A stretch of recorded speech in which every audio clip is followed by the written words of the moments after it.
आप सबको प्रभु यीशु के नाम में जय मसीह की। प्रभु का धन्यवाद करना चाहती हूँ आज के सुंदर समय के लिए, और ख़ास तौर पर धन्यवाद देना चाहती हूँ अपने पासबान रेवरेंड पॉल स्वरूप का, जिन्होंने मुझे आज के वचन की सेवा के लिए दावत दी है, और साथ ही साथ बहनों के लिए जो आज के इस इबादत की अगुवाई कर रही हैं। आइए अपने सरों को झुकाएं और परमेश्वर से आज के कलाम के लिए अगुवाई मांगें। प्रभु, हम आपका धन्यवाद करना चाहते हैं आज के दिन के लिए, जो आपका दिन है, इबादत का दिन है, कलीसिया के लिए। खुदावंद, आज इकट्ठे होकर आपके नाम की हमदो सना करना और उसको ऊंचा उठाने का दिन है। प्रभु, हम प्रार्थना करते हैं कि आज जब हम आपके त्रिएक परमेश्वर होने के इस विषय में बात करते हैं, सोचते विचारते हैं, प्रभु आपका पवित्र आत्मा हमारी अगुवाई करे। प्रभु, आप मेरे होंठों का जिम्मा लें, मेरे मन के ख्यालों को खुदावंद अपनी अधीनता में लें, और होने दें कि आपका वचन आज भरपूरी के साथ हम सब के दिलों में काम करने वाला हो सके। तमाम आदर और महिमा आपको देते हुए प्रार्थना प्रभु यीशु के नाम से मांगती हूँ, सुने और कबूल करें, आमीन। आज का जो इतवार है, संडे है, इसको हम ट्रिनिटी संडे अपने क्रिश्चियन कैलेंडर में, चर्च कैलेंडर में देखते और मनाते हैं। ट्रिनिटी एक ऐसा विषय है, या अगर हम इसे हिंदी में देखना चाहें तो त्रिएक परमेश्वर एक ऐसे विषय को हमारे सामने लेकर आता है जो कई बार हम सोचते हैं कि बहुत मुश्किल है, और हम इसको यूं ही समझ नहीं पाते, और क्योंकि इसको समझ नहीं पाते इसलिए हम ज़्यादा इसके बारे में बात भी नहीं करना चाहते। लेकिन मसीही होते हुए और कलीसिया में इबादत के लिए आते हुए ये जानना बहुत ज़रूरी है कि क्या हम इबादत एक रीति रिवाज के पहलू से करते हैं, एज अ ट्रेडिशन, या हम परमेश्वर की आराधना और उसकी उपासना कन्विक्शन से करते हैं, समझ के साथ, इरादे के साथ कि हम क्यों और किसकी आराधना कर रहे हैं। आप सब कलीसिया के ट्रेडिशन से इस तरह से वाकिफ़ हैं कि हम जानते हैं कि हमारी चर्च के ट्रेडिशन में या चर्च की जो सर्विस है उसमें क्या भाग होते हैं, और हम बहुत अच्छे से जानते हैं कि आशीष वचन के साथ हम अपनी इबादत को अंत करते हैं। और एक तरह से ये ट्रेडिशन हमने यूं ही समझ ली है कि जब बेनेडिक्शन प्रोनाउंस हुई, जब आशीष वचन दिया गया, तो अब समाप्ति का टाइम है। लेकिन ये बेनेडिक्शन क्या है, क्यों हम इसको कहते हैं, और जब हम इसको कहते हैं तो हम किस चीज़ का इकरार करते हैं। दूसरा करंथियों उसका 13 अध्याय और उसके 14 पद में जो आशीष वचन दिया गया है पौलुस के द्वारा, उसको हम अपने चर्च ट्रेडिशन में एज अ बेनेडिक्शन लेते हैं। और वहाँ पे क्या कहता है कलाम कहता है, प्रभु यीशु का अनुग्रह, परमेश्वर पिता का प्रेम और पवित्र आत्मा की सहभागिता सबके साथ होती रहे। और हम सोचते हैं कि ये तो इसी तरह से अंत होता है हमारी इबादत का, लेकिन क्या यही इसका कारण है, यही इसकी वजह है? त्रिएक परमेश्वर की जब हम बात करते हैं तो इसमें हमें समझने की ज़रूरत है कि ये जो आशीष वचन दिया गया है, इसमें पिता, पुत्र, पवित्र आत्मा का जिक्र आया है। और कहीं भी अगर आप पत्री में पढ़ें, करंथियों की पत्री में पढ़ें, तो कहीं भी इसको विस्तार से बताया नहीं गया।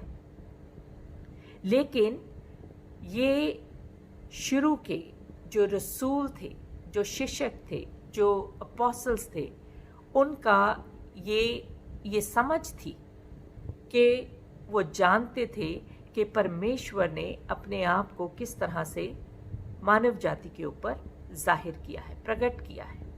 और वो जानते थे कि पिता, पुत्र, पवित्र आत्मा के द्वारा परमेश्वर ने अपनी पहचान हमें दी है।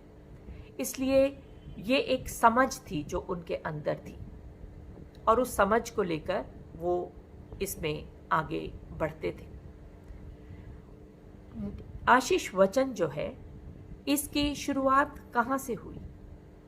अगर आप इसको समझने के लिए और हम थोड़ा सा देखना चाहें तो गिनती की पुस्तक और उसका 6 अध्याय और उसके 22 से 27 पद में सबसे पहले परमेश्वर ने ये आज्ञा दी कि किस तरह से उसके नाम को याद किया जाए। मैं आपके सामने ये चंद आयतें पढ़ना चाहूँगी। गिनती की पुस्तक उसका 6 अध्याय उसकी 22वें पद से 27वें पद तक, और यहाँ पे यूँ लिखा है, और खुदावंद ने मूसा से कहा कि हारून और उसके बेटों से कहे कि तुम बनी इस्राएल को इस तरह दुआ दिया करना। तुम उनसे कहना, खुदावंद तुझे बरकत दे और तुझे महफूज रखे। खुदावंद अपने चेहरा तुझ पर जलवागर फरमाए और तुझ पर मेहरबान रहे। खुदावंद अपना चेहरा तेरी तरफ मुतवज्जह करे और तुझे सलामती बख्शे। इस तरह वो मेरे नाम को बनी इस्राएल पर रखें और मैं उनको बरकत दूंगा। मेरे नाम को इस्राएल में रखें। उसके नाम से उसने अपने आप को हम सब पे प्रकट किया है। उसका नाम क्या है? और उसके नाम को हम त्रिएक परमेश्वर के तरह से समझते और जानते हैं। इसलिए जब हम पहले करंथियों में पढ़ते हैं तो यहाँ पे भी हम दूसरे करंथियों में जब हम बेनेडिक्शन को देखते हैं, आशीष वचन को देखते हैं, तो उसके नाम ही को, उस समझ को जो पौलुस अपने अंदर रखता है और सब रसूल रखते हैं, उस समझ को ही वो दिखा रहा है कि कलीसिया को उस त्रिएक परमेश्वर के नाम से आशीष दे रहा है, उस नाम की पहचान की आशीष दे रहा है। और वो नाम कुदरत वाला नाम है, सामर्थी नाम है, उस नाम में सब कुछ है।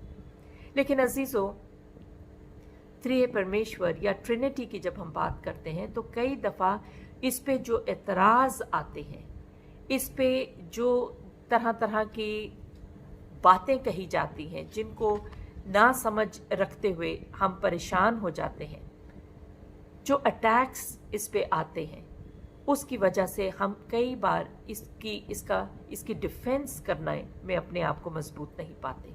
और उसका कारण क्या है कि हम वचन को नहीं समझते, हम वचन पे मनन नहीं करते, हम वचन की गहराई में नहीं जाते कि हम समझ सकें कि प्रभु का वचन क्या कहता है और किस तरह से अपने नाम को, अपनी पहचान को और अपने कार्य को हम पे जाहिर करता है।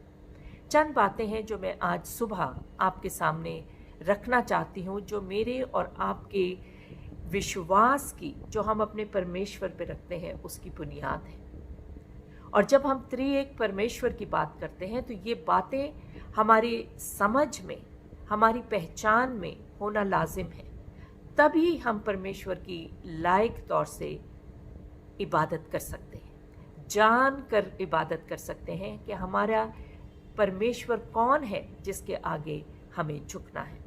सबसे पहले जो बिब्लिकल ट्रूथ है, सिद्धांत है, जिस पे हमें अपनी समझ को, अपने विश्वास को बनाना और कायम करना है, वो ये है कि मैं और आप इस बात पे विश्वास रखें कि परमेश्वर एक है, गॉड इज़ वन। हमारा विश्वास जो है वो मोनोथेइस्टिक विश्वास है, एक परमेश्वर पे। और इसमें ऐसा नहीं कि हमें ये शब्द जो है ये कहीं मिलता है जब हम ट्रिनिटी के विषय में बात करते हैं, बल्कि हम शब्द की खोज के बजाय हम तालीम की तरफ जाए। शिक्षा क्या है, प्रभु ने अपने आप को किस तरह से प्रकट किया है, इतिहास में किस तरह से प्रकट किया है। क्योंकि जब हम प्रभु को समझने की कोशिश करते हैं तो हमें सबसे पहले इस बात को ध्यान में रखना है कि प्रभु जब अपने आप को प्रकट करता है, वो हमारे उद्धार की हिस्ट्री को, साल्वेशन हिस्ट्री को बयान करता है। और उस हिस्ट्री को जब वो बयान करता है तो वो अपने आप को जाहिर करता जाता है, अपनी पहचान को जाहिर करता जाता है।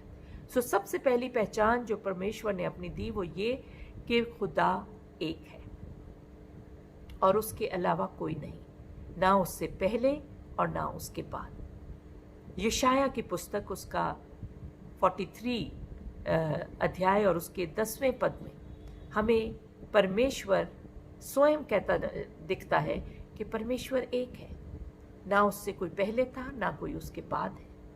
44 अध्याय यशाया के 6 पद में वो फिर इसी बात की तायीद करता है कि परमेश्वर एक है, ना कोई उससे पहले ना कोई उसके बाद होगा। परमेश्वर अपनी सामर्थ्य में अपने आप को स्वयं जानता है कि वो कौन है और उसके कार्य क्या हैं। और 45 अध्याय को जब हम पढ़ते हैं यशाया उसके 21 पद को, तो हम समझने को और ज़्यादा समझ सकते हैं कि ना सिर्फ वो हमारा परमेश्वर है जिसने हमें रचा है, परमेश्वर एक है, बल्कि वो हमारा उद्धार करने वाला परमेश्वर है। और जब हम इन चीज़ों को देखते हैं, हम इस पहचान में बढ़ना शुरू करते हैं कि त्रिएक परमेश्वर क्या है। वो एक है, लेकिन उसने अपने कार्य को करने के लिए अपने आप को किस तरह से प्रकट किया है, इसको हमें जानना ज़रूरी है। इसलिए जब हम ट्रिनिटी की बात करते हैं, त्रिएक, ट्राई यूनिटी, हम ये नहीं कह रहे कि 3 गॉड्स इन 1 गॉड, क्योंकि ये सरमन का समय है और हम इसमें बहुत गहराई में टीचिंग में नहीं जा सकते। तो इसलिए मैं आपको चंद बुनियादी बातें बताना चाहती हूँ जिनको आपको अपने मन में रखना है समझ के साथ, ताकि आप घबराएं नहीं, कंफ्यूज नहीं हो, डिसइल्यूजन नहीं हो कि लोग क्या बात कर रहे हैं, बल्कि आप जान सकें कि आपका विश्वास एक खुदा पे है जिसने अपने आप को जाहिर किया है, प्रकट किया है 3 शख्सियतों में। वो 3 खुदा नहीं है, वो अपने एसेंस में, अपने तत्व में, अपने प्रकृति में और अपने चरित्र में एक है। He is one in his nature, in his essence and in his character. इसको समझने की हमें ज़रूरत है। और अपने कार्य करने के लिए उसने अपने आप को बाप, बेटे और रूहुल कुद्स के तौर पर हम पे जाहिर किया है। समझने की ये भी बात है कि अपने अपने कार्य में वो अलग अलग है, कार्य में, शख्सियत में, अपने आप में, अपने अस्तित्व में वो अलग नहीं है, लेकिन अपने कार्य में अलग है। पिता जो है वो पुत्र नहीं है, और पुत्र जो है वो पवित्र आत्मा नहीं है, और पवित्र आत्मा जो है वो पिता नहीं है। लेकिन परमेश्वर पिता है, परमेश्वर पुत्र है, परमेश्वर पवित्र आत्मा है। कभी हमारे पास मौका होगा तो इस शिक्षा में हम आगे जा सकते हैं और इसी चीज़ की तायीद करते हैं, इसी चीज़ को अफर्म करते हैं हम जब अकीदा बोलते हैं चर्च में कि मैं किस चीज़ पे विश्वास रखता हूँ। तो क्या ये संभव है कि हम परमेश्वर, त्रिएक परमेश्वर को समझ सके, जान सके और उसको अनुभव कर सके? और आज मैं यही ख्याल आपके सामने रखना चाहती हूँ कि ये संभव है। और मैं पतरस के अनुभव से आप पे इस चीज़ को चंद शब्दों में कहना चाहूँगी। पतरस ने अपने आप को जब प्रभु यीशु के साथ जीवन में गुजारा तो उस पहचान में भी वो बढ़ता चला गया जो उसने प्रभु यीशु की पाई। और उसकी पहचान जो है वो हम मत्ती की अंजील उसके 16 अध्याय और उसकी 13 से 16 पद में देखते हैं। उसने एक समय में आकर, जिसको हम सिसिलिया फिलिपाई का एक्सपीरियंस कहते हैं, वहाँ पे हमने देखा कि किस तरह से पतरस ने इस जगह पे सिसिलिया फिलिपाई में उसने एक इकरार किया। जब प्रभु यीशु ने पूछा कि तुम मुझे क्या समझते हो या क्या जानते हो कि मैं कौन हूँ, तो तब पतरस ने कहा कि तू जिंदा खुदा का बेटा मसीह है, तू जिंदा खुदा का बेटा मसीह है। उसने प्रभु यीशु की पहचान को अपने अंदर महसूस किया। अजीज़ों, सबसे बड़ा कन्फ्यूजन जिस बात पे आता है वो यही है कि क्या प्रभु यीशु जो पुत्र है, पुत्र बन के उद्धार के लिए आया पिता की आज्ञाकारिता में, क्या वो परमेश्वर है? और यहाँ पे पतरस जो है वो इस बात का इकरार करता है कि तू जिंदा खुदा का बेटा मसीह है, तू परमेश्वर है, तू मसीह है, तू उद्धार करता है और तू जिंदा जीवित परमेश्वर का पुत्र है। क्यों उसने ये कहा? क्योंकि वो जगह जहाँ पे उसने इकरार किया वो मंदिरों से भरी हुई जगह थी और मंदिरों में कुर्बानियाँ दी जाती थी और कुर्बानियाँ दी जाती थी उन मूर्तियों के आगे जो जिंदा नहीं है। और तब पतरस ने इस रेवलेशन को पाया कि वो पहचान कर सके कि परमेश्वर जिस पे उनका विश्वास है वो जीवित है और उसी का पुत्र यीशु मसीह है। अजीजों, मेरी और आपकी पहचान क्या है? हमारा कन्फेशन क्या है? जब हमारे से हमारी ईमान की वजह पूछी जाती है, हम किस तरह से उसका इजहार और इकरार करते हैं? दूसरा तजर्बा जो पतरस के जीवन में आया वो ट्रांसफिगरेशन का है, रूपांतरण का है। जब प्रभु यीशु को उसने उसके जलाल में देखा, उसकी सूरत को बदलते हुए देखा, उसको उसके जलाल में देखा जो परमेश्वर का जलाल है। और इसका जिक्र हम मत्ती की अंजील उसके 17वें अध्याय में देखते हैं। 16वें अध्याय में उसने इकरार किया कि तू जिंदा परमेश्वर का पुत्र मसीह है और 17वें अध्याय में उसने उसी मसीह को जिसका उसने इकरार किया उसके जलाल में देखा, उसके परमेश्वरीय स्वरूप में देखा। उसने उसके जलाल, उसकी महिमा में उसको देखा। 17 अध्याय उसके 1 से 8 पद में हमें इसका जिक्र मिलता है और साथ ही साथ मरकुस की अंजील उसके 9 अध्याय उसके 2 से 8 पद में मिलता है और लूका की अंजील उसके 9 अध्याय 28 से 36 आयतों में मिलता है। और आप इसको बाद में पढ़ सकते हैं और देख सकते हैं। और फिर उसके बाद उसके अनुभव में पेंतिकोस्त का दिन आया, जिसको अभी हमने पिछले इतवार मनाया है। और पेंतिकोस्त के दिन क्या हुआ?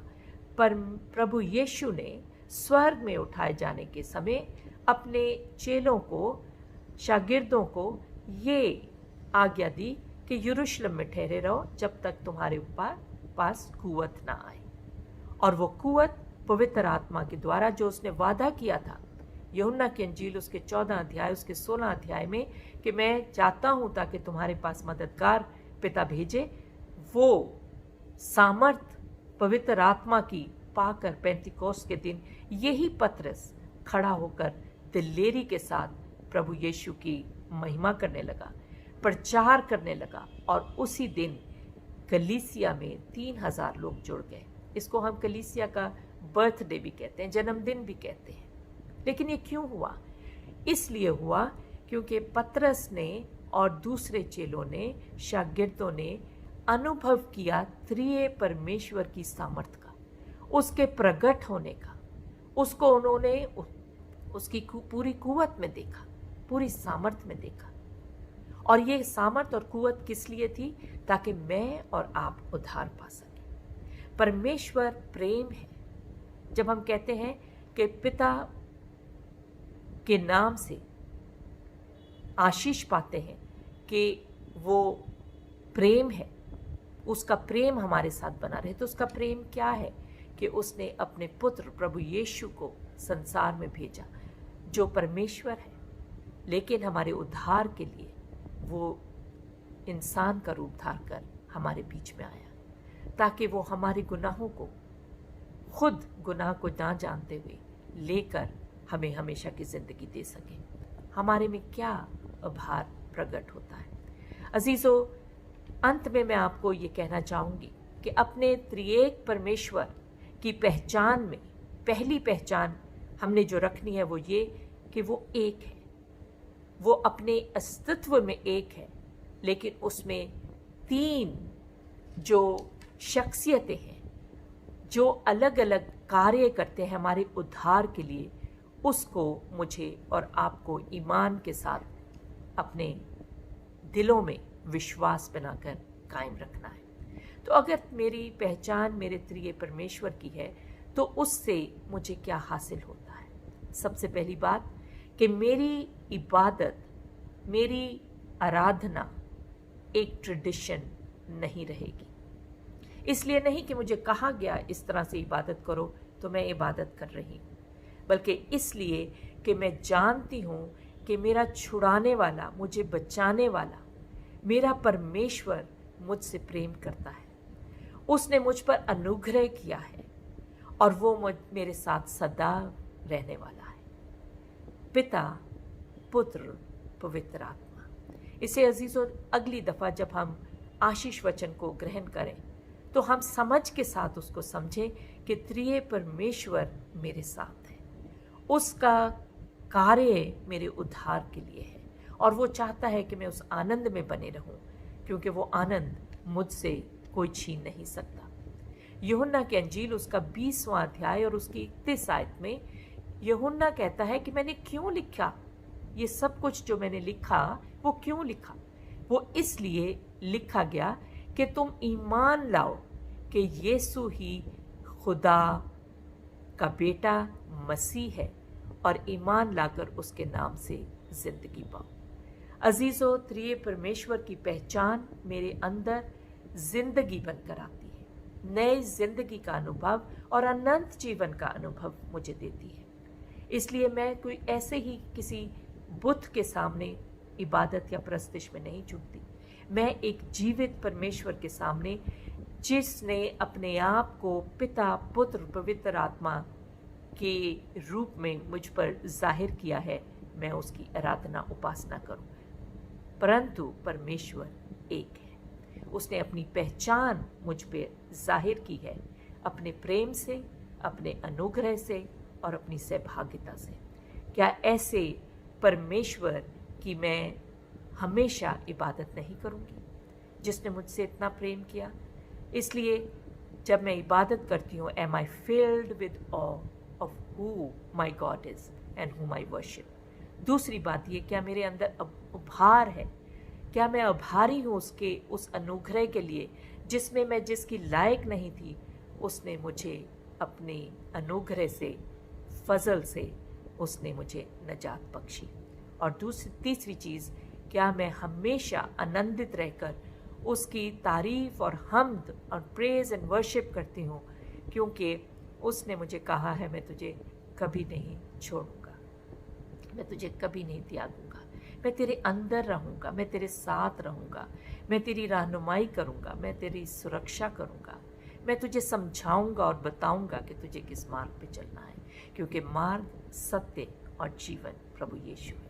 आइए हम प्रार्थना करें। प्रभु, मैं आपका धन्यवाद करना चाहती हूँ आज के सुंदर समय के लिए और इस बात के लिए प्रभु कि हम नासमझी में तेरी इबादत नहीं करते, बल्कि हम जानते हैं कि तू कौन है। तू त्रिएक परमेश्वर है, जिसने अपने आप को पिता, पुत्र, पवित्र आत्मा से हम पे प्रकट किया है। इसलिए नहीं कि प्रभु तू हमें कोई खौफ या भय डालना पाता है, बल्कि प्रभु तू हमारे अंदर अपनी इज्जत, अपनी ताज़ीम, अपनी बड़ाई देना चाहता है। तू हम पे जाहिर करता है कि तू हमसे प्रेम करता है और तूने अनुग्रह ही से हमें विश्वास से उद्धार दिया है। और प्रभु तूने अपने वादे के मुताबिक हमारे साथ हमेशा हमेशा रहने को पसंद किया है। इसलिए प्रभु हमें किसी चीज़ का डर नहीं, क्योंकि तू हमारे साथ है। Emmanuel, God with us. प्रभु होने दे कि हम इस पहचान और इस समझ में अपनी ज़िंदगी को गुजार सकें और अपने जीवन से तुझे आदर और महिमा देने वाले हो सकें। तमाम आदर और महिमा तुझे देते हुए प्रार्थना प्रभु यीशु के नाम से मांगती, सुन और ग्रहण कर। आमीन।